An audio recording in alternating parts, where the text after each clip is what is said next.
Congress leader Atul Londhe ने भी अजित पवार के तैयारी हादसे पर सवाल खड़े किए हैं। उन्होंने कहा कि रोहित पवार ने जिन तहकीकाती एजेंसियों से जांच का मुतालबा किया, हुकूमत को उन एजेंसियों से इस मामले की जांच करानी चाहिए।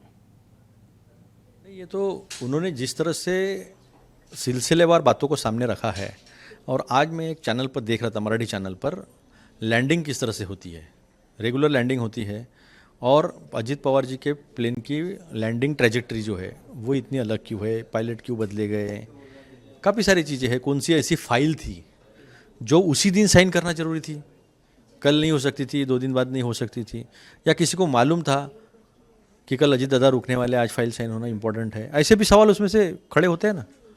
इसको कौन नकार सकता है?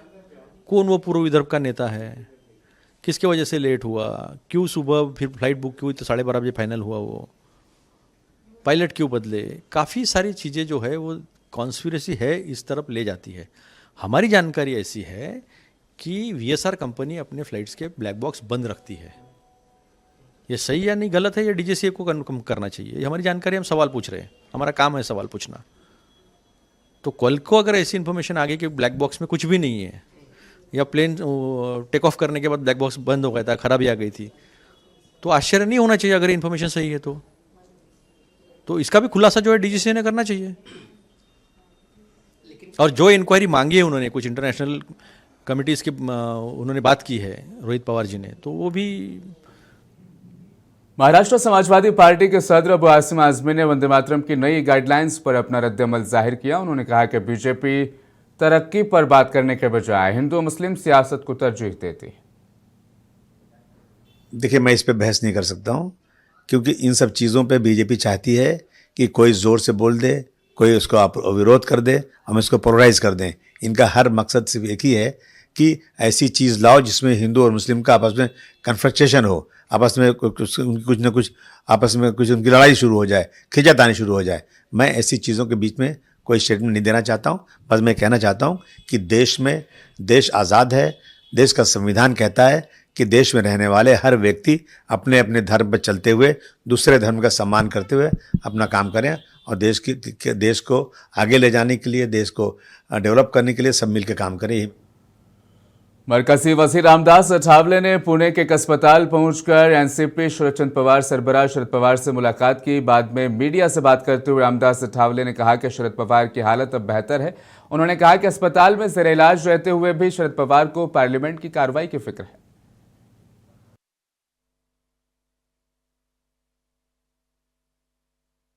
पवार साहब से मैंने अभी मुलाकात की है। मैं दिल्ली से मैं इधर आया, और पवार साहब ने बोला कि मेरी तबीयत ठीक है, और पवार साहब ने मुझे पूछा है कि हाउस में चल रहा है।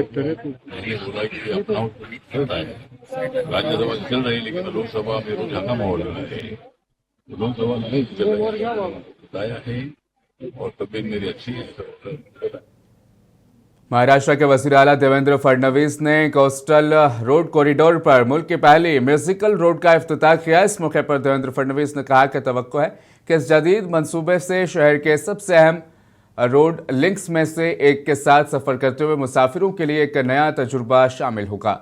मुसाफिरों के लिए एक नया तजुर्बा यहाँ पर नजर भी आएगा। निर्माण पॉइंट से वर्ली की तरफ, शुमाल की तरफ से जाने वाले कैरिजवे पर म्यूजिकल सड़क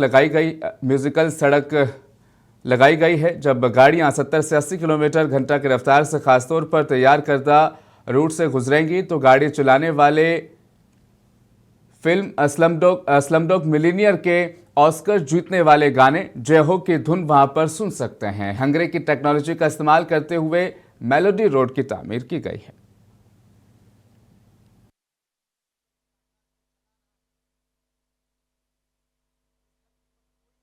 अरेंज जारी जो काउंसिल जनरल है हंगेरी के, वो भी हमारे बीच उपस्थित है, और मुंबई में पहली बार या शायद देश में पहली बार एक मेलोडी रोड तैयार करने का प्रयास हुआ है। हंगेरी की ये टेक्नोलॉजी है, और इसको हमारे जो छत्रपति संभाजी महाराज कोस्टल रोड है उसके ऊपर उसको लाया गया है, जिसमें जो मार्किंग्स किए गए हैं, इन मार्किंग्स पर जब गाड़ी करीब 60 की स्पीड से चलती है तो उस समय हमको म्यूज़िक सुनाई देता है, संगीत सुनाई देता है।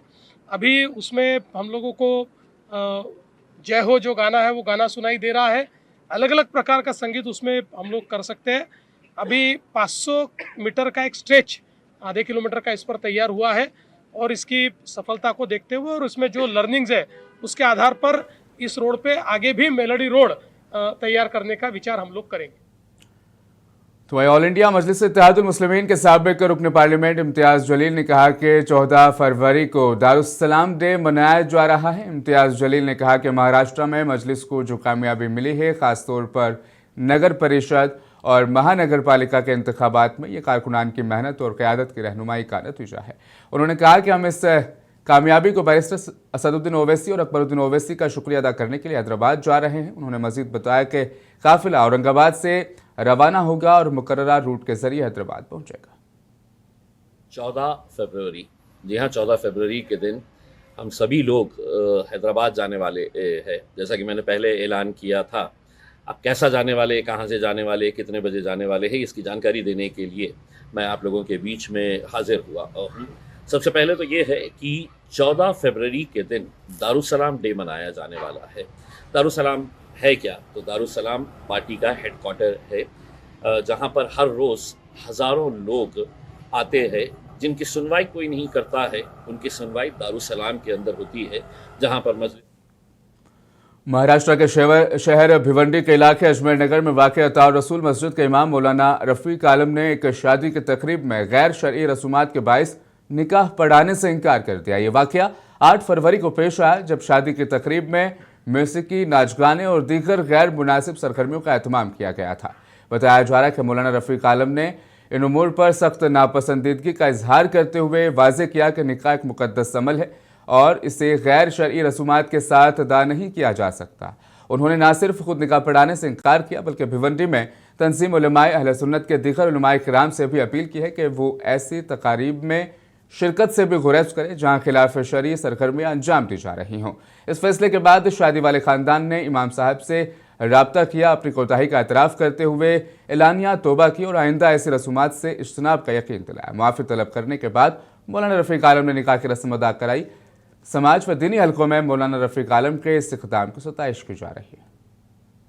मेरे अजमेर नगर के तमाम मुअज़्ज़िज़ भाई और नौजवान, मेरी गुजारिश ये है कि कल इस शादी के लिए जो डीजे के ऊपर नाच गाने हुए हैं, मैं इस निकाह को पढ़ाने से इनकार कर दिया था। मैं इस निकाह को पढ़ाने से मना कर दिया, तो मैं निकाह नहीं पढ़ाऊंगी, क्योंकि जहाँ अपने मोहल्ले में, खास करके अजमेर नगर में, जहाँ पे ये कानून है, कायदा ये है कि जहाँ पे डीजे बजेगा, जिस शादी में डीजे बजेगा, नाचे गाएंगे, वहाँ के इमाम सब निकाह नहीं पढ़ाते हैं। ये अल्हम्दुलिल्लाह आपके मोहल्ले की, समझ लीजिए कि अच्छी आदत है। अच्छे खानदानों में शादी हुई है, बहुत लोगों ने बहुत निकाह शादी में इस चीज़ को से परहेज किया, डीजे बाजे से। मरबाज भिवंडी निज़ामपुर म्यूनसिपल कॉरपोरेशन के कामकाज के खिलाफ मुकामी बाशिंदों ने बरहमी का इजहार किया है। मौलाना अबुल कलाम आज़ाद मैदान गार्डन में पानी के मुजव्वज़ा टैंक की तामीर के महीनों के तातुल के बाद मुकामी बाशिंदे बाग में गए और अलामती तौर पर ज़मीन को कुदाल लगाकर तामीर का इफ्तिताह किया। मुकामी समाजी कारकुन जावेद अख्तर, सिराज अहमद अंसारी की क़यादत में शहरियों ने म्यूनसिपल इंतज़ामिया और मुतल्लिका अवामी नुमाइंदों पर संगीन इल्ज़ाम आयद किए। उनका दावा है कि टैंक की तामीर के लिए मार्किंग मुकम्मल हो चुकी थी, लेकिन एक सियासी रहनुमा की मुबैना फ़ोन कॉल के बाद काम रोक दिया गया।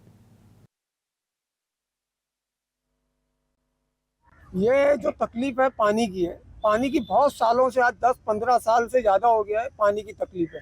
लेकिन ये तकलीफ ना कुछ 5-6 साल में, 4 साल में ज़्यादा बढ़ गई। बढ़ी क्या कि नलपट्टी महानगर पालिका पूरी ले रही है, पानी एक दिन आड़ दे रही है।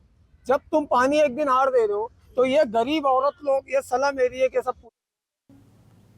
पुणे के लोहिया नगर इलाके में तलवारों से दहशत फैलाने और पथराव करने का वाकया सामने आया है। हाथ में तलवार लेकर दहशत फैलाने वाले लोगों का एक वीडियो सोशल मीडिया पर वायरल हुआ है। वीडियोस में कुछ लोगों को तलवारें चलाने और पत्थर फेंकते हुए देखा जा सकता है। पुलिस पथराव और तलवार लहराने की वजह की तहकीकात कर रही है।